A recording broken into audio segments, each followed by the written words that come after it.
नमस्कार। ताप्ती समन्वय YouTube channel में आपका स्वागत है। आज मुल्ताई में 10 करोड़ की लागत से बने 50 बिस्तरों वाले एक अत्याधुनिक चिकित्सालय क्रिस मेमोरियल हॉस्पिटल का शुभारंभ मुल्ताई विधायक पूर्व पीएचई मंत्री श्री सुखदेव पान से, बैतूल हरदा लोकसभा क्षेत्र के पूर्व सांसद हेमंत खंडेलवाल, आमला विधायक श्री योगेश पंडाग्रे के हस्ते संपन्न हुआ।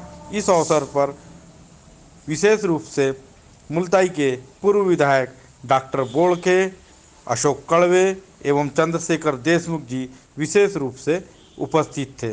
सभी ने इस पुनीत कार्य के लिए डॉक्टर अशोक भार्गव जी की भूरी भूरी प्रशंसा की। अवसर पर पधारे सभी अतिथियों का डॉक्टर अशोक भार्गव परिवार हार्दिक अभिनंदन करता है।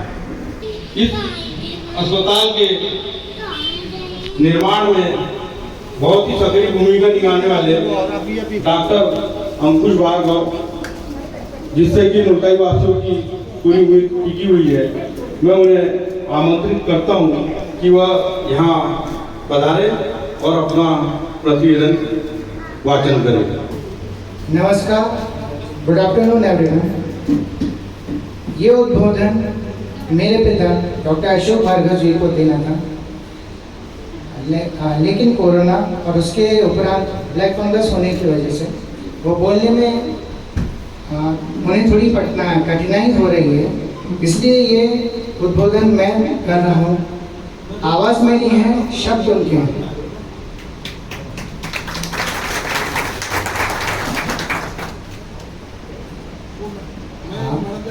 सर्वप्रथम हनुमान जी और माता पिता के चरणों में मेरा प्रणाम है, सादर प्रणाम मैं अर्पित करता हूँ।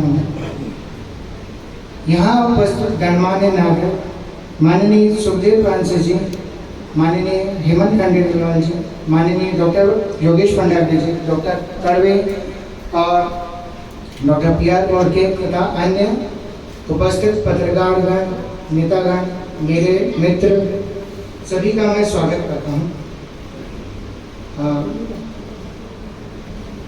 मैं संक्षिप्त में इस हॉस्पिटल के निर्माण के पीछे की कहानी कि मैंने मुल्ताई जैसी छोटी जगह में हॉस्पिटल निर्माण क्यों किया, ये बताना चाहता हूँ। कृपया मुझे सुने और मुझे समय दें। वर्ष 1962 में मेरे पिता श्री रघुनंदन प्रसाद जी भार्गव का 37 वर्ष की अल्पायु में, जब मैं मात्र 9 वर्ष का था, दुखद निधन टाइफाइड की वजह से हो गया था। आज से करीब 60 वर्ष पूर्व मुल्ताई में चिकित्सा सुविधा नहीं के बराबर थी तथा आवागमन की सुविधा भी नहीं थी। इससे व्यथित होकर मेरे दादाजी श्री केदारनाथ जी भार्गव ने यह निश्चय किया कि मुझे अपने पोते को डॉक्टर ही बनाएंगे ताकि किसी और की चिकित्सा के अभाव में अकाल मृत्यु न हो। उन्होंने मुझे व्यापार में नहीं लगाया, जबकि हमारा सीमेंट केरोसिन का काफ़ी व्यापार था। उन्होंने निश्चय कर लिया था कि मुझे अपने पोते को डॉक्टर ही बनाना है। मैंने 12वीं तक की पढ़ाई गणित विषय में की। उस समय बायोलॉजी विषय स्कूल में नहीं था। मैंने first year Madhav science college Ujjain से बायोलॉजी विषय लेकर किया। उस वर्ष अंडर एज होने की वजह से मेरा मेडिकल में सिलेक्शन नहीं हो पाया। फिर सेकेंड ईयर की परीक्षा के बाद मैंने फर्स्ट पीएमडी बैच में 1970 में मेरा admission MGM medical college Indore में हुआ। मेरे एमबीबीएस में सिलेक्शन के लगभग 8 दिन पहले ही मेरे दादाजी का निधन हो गया। मुझे हमेशा इसका मलाल रहेगा कि या तो मेरे दादाजी का निधन 8-10 दिन पहले होता, या फिर मेरा रिजल्ट 8-10 दिन बाद होता, या मेरा रिजल्ट 8-10 दिन पहले आ जाता, ताकि उन्हें ये पता लग जाता कि मेरा सिलेक्शन एमबीबीएस में हो गया है। ईश्वर की मर्जी से करीब 15 दिन की देरी से मैंने कॉलेज में प्रवेश लिया। 2 वर्ष उपरांत मेरे दादी का निधन हो गया। फिर वही 15 दिन की कॉलेज से अनुपस्थिति और प्रत्येक माह श्राद्ध के लिए मुल्ताई आना जाना था। इस परिस्थितियों की वजह से मेरा फर्स्ट अटेम्प्ट में एमबीबीएस की परीक्षा मैंने उत्तीर्ण कर ली। मैं जनरल सर्जरी में एमएस करना चाहता था, परंतु मार्क्स कम होने की वजह से मुझे ईएनटी में प्रवेश मिला। और जिसमें मुझे इंटरेस्ट नहीं था। अतः फिर मैंने करीब 1.5 साल तक भिलाई के सेक्शन 9B ब्लॉक से स्टील प्लांट के हॉस्पिटल में काम किया। 5 अगस्त 1980 को मुल्ताई में मैंने अपना प्राइवेट क्लिनिक प्रारंभ किया। 1982 में मेरा विवाह अंजू भार्गव से हुआ और 1983 में मेरे पुत्र डॉक्टर अंकुश का जन्म हुआ। अंकुश ने कर्नाटक के कोलार मेडिकल कॉलेज से MBBS तथा महाराष्ट्र अमरावती के पंजाबराव देशमुख मेडिकल कॉलेज से अपना ऑर्थोपेडिक्स में पोस्ट ग्रेजुएशन किया। पोस्ट ग्रेजुएशन करने के उपरांत उसने पुणे में रूबी और क्लिनिक हॉस्पिटल में तथा भोपाल तथा नागपुर और में काम किया। उसके उपरांत पीपल्स मेडिकल कॉलेज में लगभग 5 वर्षों तक कार्य किया। अभी तक ये स्पष्ट नहीं था कि मैं अपने दादाजी को सपने पूरा कर पाऊंगा कि नहीं, क्योंकि मेरा ये मानना है कि बच्चों को अपना कार्यक्षेत्र चुनने की आज़ादी होनी चाहिए।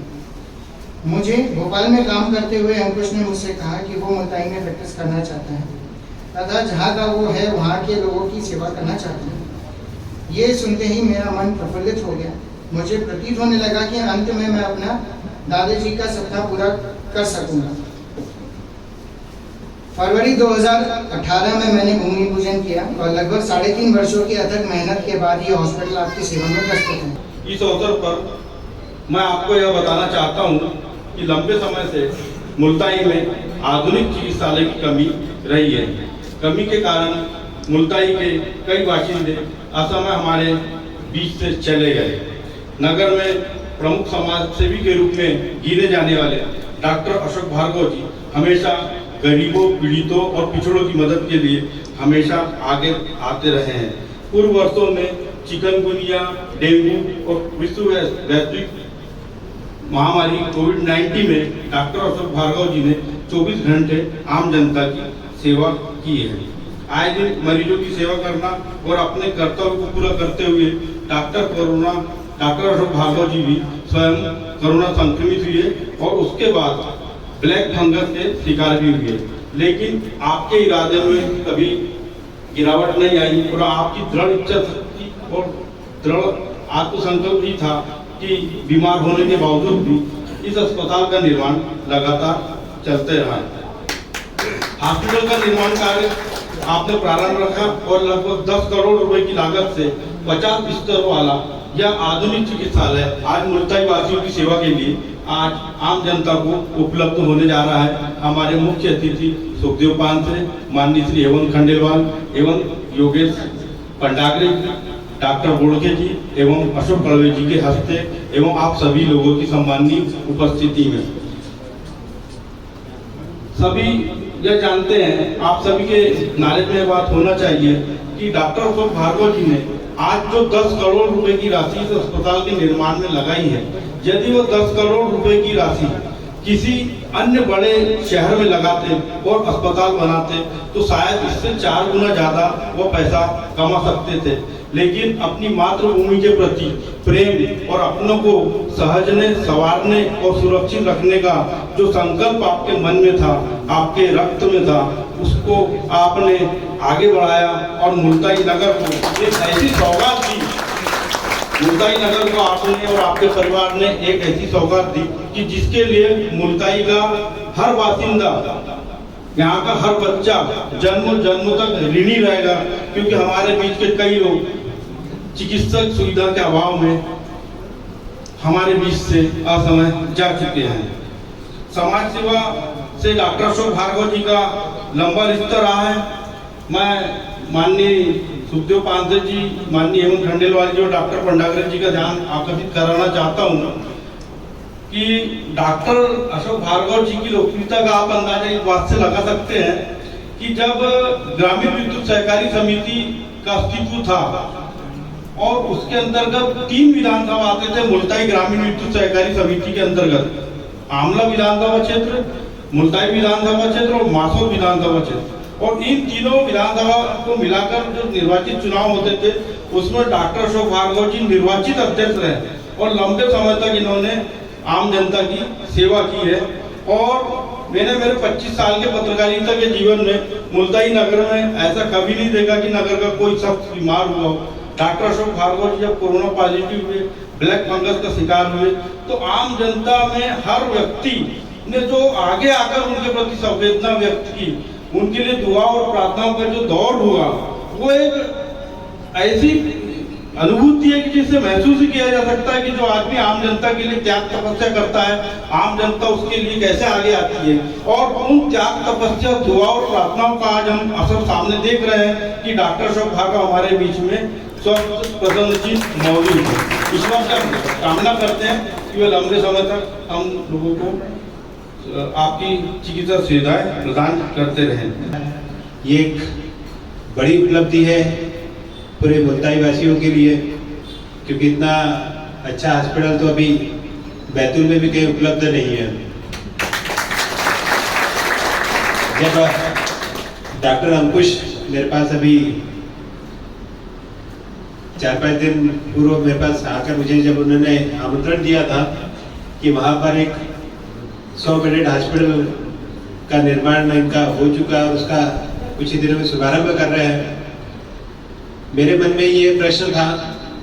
मैंने कहा अगर अंकुश अगर इतना बड़ा हॉस्पिटल बनाया तो मुल्ताई में क्यों बना रहे हो, इतना तो बैतूल में बनाते तो शायद ज़्यादा अच्छा होता। लेकिन आज उनके उद्बोधन के बाद ये मुझे भी प्रतीत हुआ कि कुछ लोग ऐसे होते हैं जो व्यवसाय से ऊपर अपने माटी का प्रेम रखते हैं, और वैसे ही डॉक्टर अंकुश ने इतना बड़ा हॉस्पिटल बनाकर मुल्ताई को ये सौगात दी है, और जिस सेवा भावना के साथ उन्होंने ये हॉस्पिटल बनाया है, मुझे पूरा विश्वास है कि मुल्ताई वासियों को जो गंभीर अवस्था में जो तुरंत चिकित्सा सुविधा उपलब्ध होना चाहिए, जो मानव सेवा किसी चिकित्सक के द्वारा की जाना चाहिए, वो यहाँ पर डॉक्टर अंकुश भार्गव के द्वारा आप सभी लोगों को उपलब्ध होगी। एक बार मैं पुनः डॉक्टर अंकुश भार्गव को बहुत बहुत बधाई देता हूँ, और पूरे मुल्ताई वासियों को मेरी तरफ से बधाई कि एक बढ़िया हॉस्पिटल की आज मुझे सौगात मिली। धन्यवाद। जय हिंद, जय भारत। आमला के लोकप्रिय विधायक डॉक्टर योगेश पंधागरे जी के विचार अभी आपने सुने, और लंबे समय से पत्रकारिता की है, और इस पत्रकारिता के लंबे जीवन में लगातार किसी को देते और बांटते देखा है। तो वो कोई शख्सियत अगर जिले में है तो उसको मैं हेमंत खंडेलवाल के रूप में जानता हूँ, जिसको हमेशा देते देखा है, हमेशा, चाहे कोई आया हो, पक्ष का हो, विपक्ष का हो, किसी जाति का हो, धर्म का हो, विरोधी हो, आया है, जो उनसे बनता है मदद करते हैं।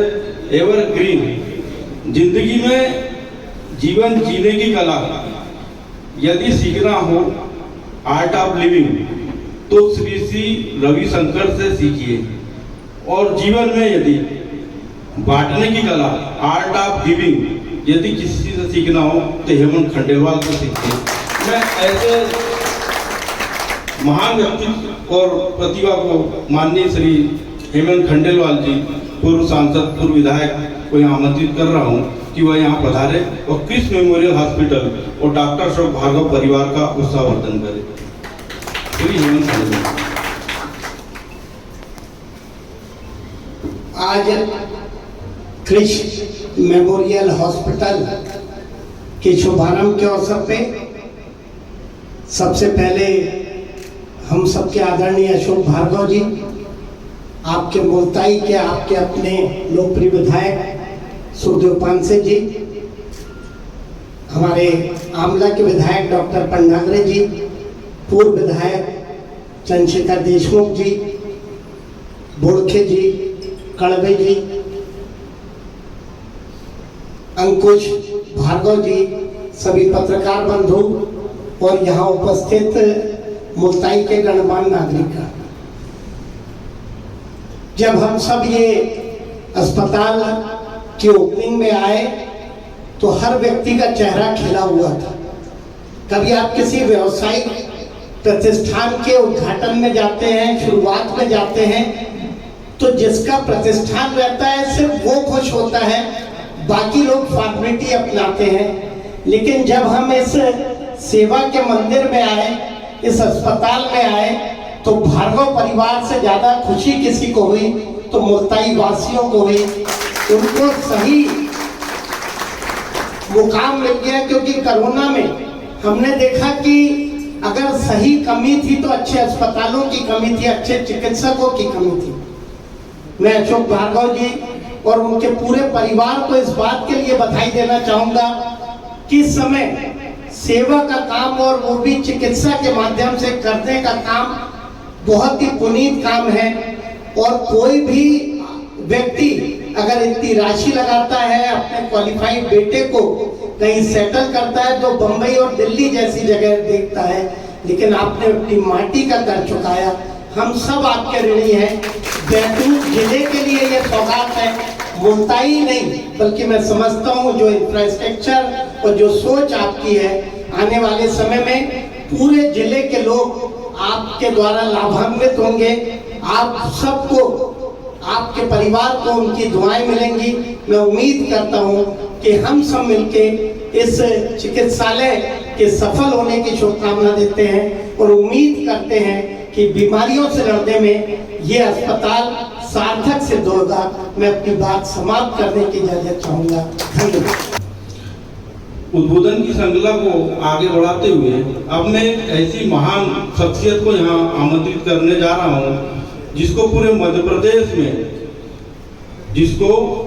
प्रदेश में पूर्व पीएचई मंत्री और विधायक के रूप में जाना जाता है।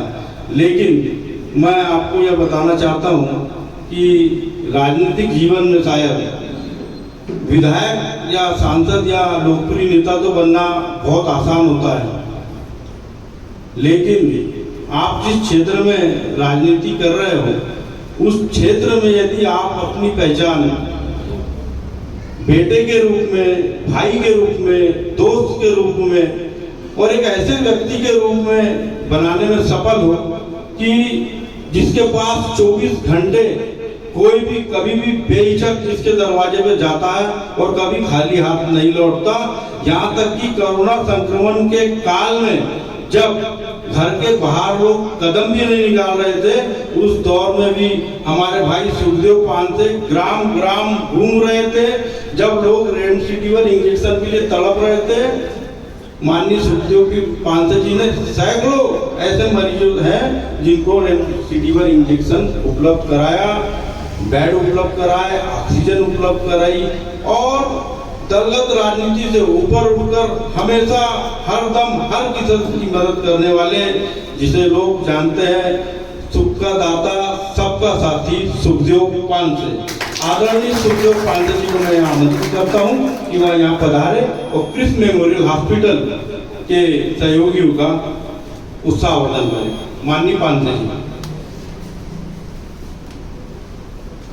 माँ ताप्ती जी के श्री चरणों में सशक्त नमन करते हुए क्रिस मेमोरियल के इस लोकार्पण कार्यक्रम में मंच पर विराजमान हमारे पूर्व सांसद आदरणीय हेमंत खंडेलवाल जी, वर्तमान विधायक आमला क्षेत्र के लोकप्रिय और पेशे से डॉक्टर, एक अनुभवी चिकित्सक डॉक्टर पंडाग्रे जी, पूर्व विधायक आदरणीय चंद्रशेखर देशमुख जी, हमारे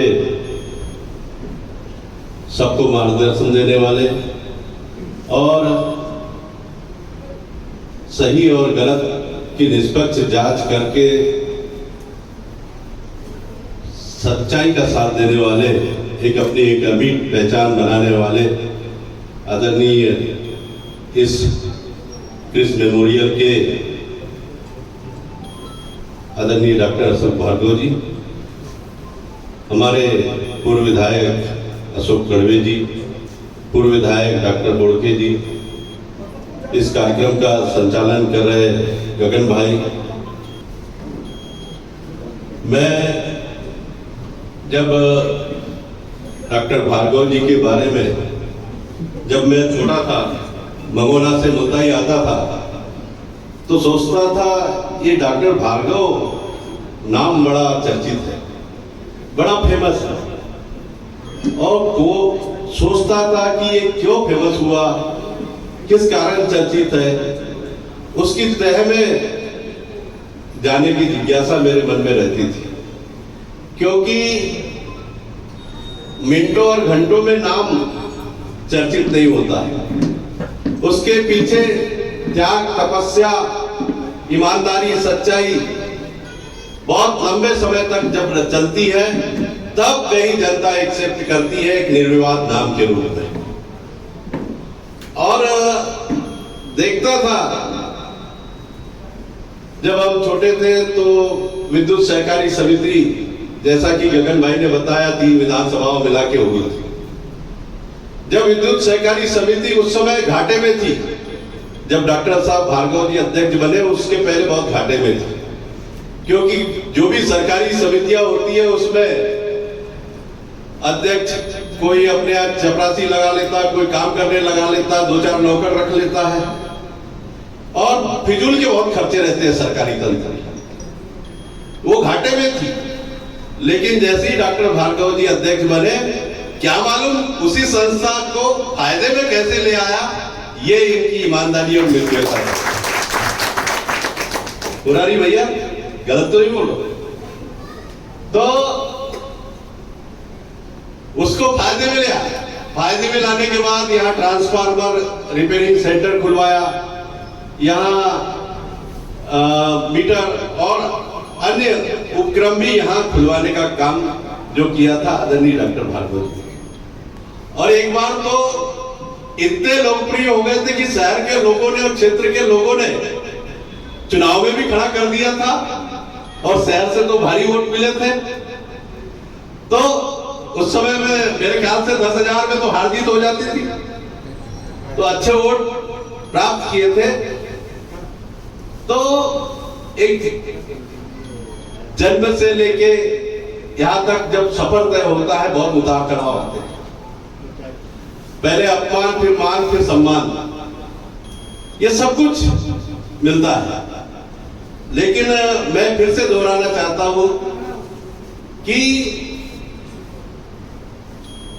अपनी मातृभूमि के लिए, जैसा कि वक्ताओं ने बोला कि यह हॉस्पिटल या तो नागपुर में खुलता, बॉम्बे में खुलता, दिल्ली में खुलता, जो इंफ्रास्ट्रक्चर है, जो पैसा लगा है, यहां उतनी कैपेसिटी, पेइंग कैपेसिटी नहीं है, उनको भी पता है। ये अगर दूसरे शहरों में होता तो इतना अनाप शनाप चार्जेस होते, सब कुछ होता और पैसा मिलता है, लेकिन यहाँ नहीं मिलता। लेकिन जैसा नाम आदरणीय डॉक्टर भार्गव जी ने कर्म प्रधान होकर बनाया है, वैसा इस हॉस्पिटल को मूर्त रूप देके उन्होंने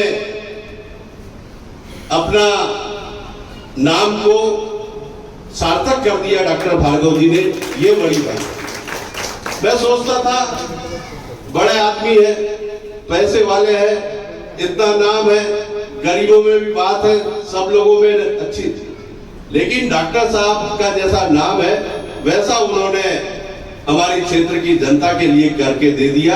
हम आपके आभारी हैं, ऋणी हैं कि आपने अपनी मातृभूमि का कर्जा फेड़ा और उम्मीद जो नहीं थी उससे ज्यादा करके यहाँ इतना बड़ा आधुनिक हॉस्पिटल। मुझसे डॉक्टर विजय देशमुख बरुड़ वाले बोलते थे कि भैया हमारी तो रोजी रोटी मुल्ताई विधानसभा और बैतूल जिले, नागपुर वाले कई डॉक्टर दोस्त बोलते हैं कि यहाँ से चलती हो डेलवाल जी, बोले एक हॉस्पिटल क्यों नहीं खोल लेते हो 5 से जी।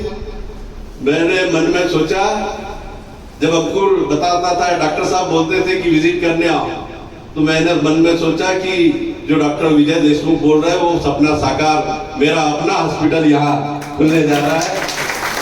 तो मैं अंदर ही अंदर बड़ा गौरवान्वित महसूस करता था। ईश्वर की ऐसी कृपा कि कोरोना काल में दिखा दिया कि क्या होता है, इंसान को जीना सिखा दिया, इंसान को ठीक कर दिया। विदेशों में अगर कोई कचरा कूड़ा डाल दो तो उस पर फाइन हो जाता है, आदमी ठीक से रहता। अपने यहाँ थोड़ा लचीला कानून है, कोई ज्यादा कार्रवाई नहीं करता तो अपनी आदतें खराब हो।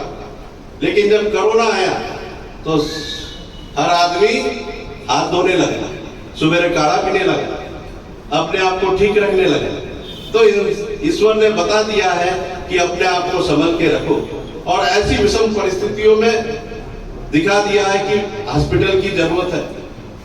रात भर मैं एक बार कलेक्टर साहब के पास बैठा था, आज बता रहा हूँ भार्गव जी आपको, डॉक्टर साहब कोरोना काल में मेरे को रात भर नींद नहीं आती थी, चिंता थी, एक से एक मरीज, हॉस्पिटल में जगह नहीं, बहुत परेशानी, चेहरा उतर जाता था सुबह से रात तक कि क्या करें, कैसे मदद करें, असहाय से हो।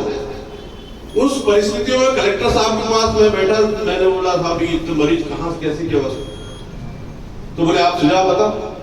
मैंने बोला साहब मैं तो परिवार का आदमी हूँ, मुल्ताई का हूँ, संकोच करता हूँ, डॉक्टर साहब से बोल नहीं पाऊंगा कि अभी क्या है स्थिति, खुलने लायक है नहीं है। अगर मैंने बोला कलेक्टर साहब डॉक्टर भार्गव जी जैसे एक अच्छे इंसान है जिन्होंने बहुत बड़ा हॉस्पिटल खोला है, वो कोरोना से पहले रिस्टार्ट हो जाता तो और उसका लाभ मिलता, ये मैं कलेक्टर साहब से बोल के आया था। भले वो आप उस समय परिस्थिति, हाँ मैं उनको बता क्या, तो देर आए दुरुस्त आए, लेकिन आने वाले समय में हम आने वाली पीढ़ी को सही इलाज दे पाएंगे। इतनी आपने हमें सौगात दे दी, हम जीवन भर ऋणी है कि आपने एक पुनीत और पवित्र काम इस मां ताप्ती के आंचल में करके दिया है। जितनी बुरी प्रशंसा करें उतनी कम है। आप शुरू से एक यहाँ निर्विवाद और मुल्ताई तहसील के अच्छे मार्गदर्शक रहे और आपने एक बहुत बड़ा पुण्य का काम किया है इस क्षेत्रीय जनता के लिए। तो जो इलाज नागपुर, बरूड, अमरावती और बाहर जाना पड़ता था वो हमें यहाँ उपलब्ध होगा, इससे बड़ा पुण्य का काम कोई नहीं हो सकता है। वो आदरणीय डॉक्टर भार्गव जी ने कर दिखाया।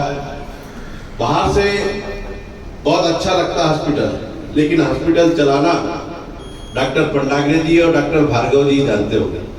शरीर में अंदर बहुत सारी बीमारियां होती है, लेकिन शरीर बड़ा खूबसूरत लगता है, लेकिन अंदर कितनी परेशानी और तकलीफ जो भी जिस क्षेत्र में रहता है वो संस्थान चलाना वाला जानता है। और मुझे उम्मीद है कि अंकुर और डॉक्टर भार्गव जी का मार्गदर्शन इस हॉस्पिटल में जो भी मरीज आएंगे उनको पूरी सुविधाएं प्राप्त होगी। इस अच्छे संस्थान के लोकार्पण में आए हैं, पुनः इस सारे क्षेत्र की जनता को, जिले को ये लाभ मिलेगा और बैतूल जिले में एक सबसे अच्छा हॉस्पिटल खुला है, उसके लिए भी बहुत बहुत बधाई। मैं पुनः आप सबको बहुत बहुत इतनी बड़ी सौगात डॉक्टर साहब ने दी है, क्षेत्रवासियों की तरफ से उनका आभार मानता हूँ। बहुत बहुत धन्यवाद। जय हिंद, जय भारत। वक्ता श्री सुखदेव पांसे जी सुना और उनसे मार्गदर्शन प्राप्त किया और आशा करते हैं कि ऐसा ही उनका मार्गदर्शन इस अस्पताल को प्यार और स्नेह इसी प्रकार हमेशा मिलता रहेगा।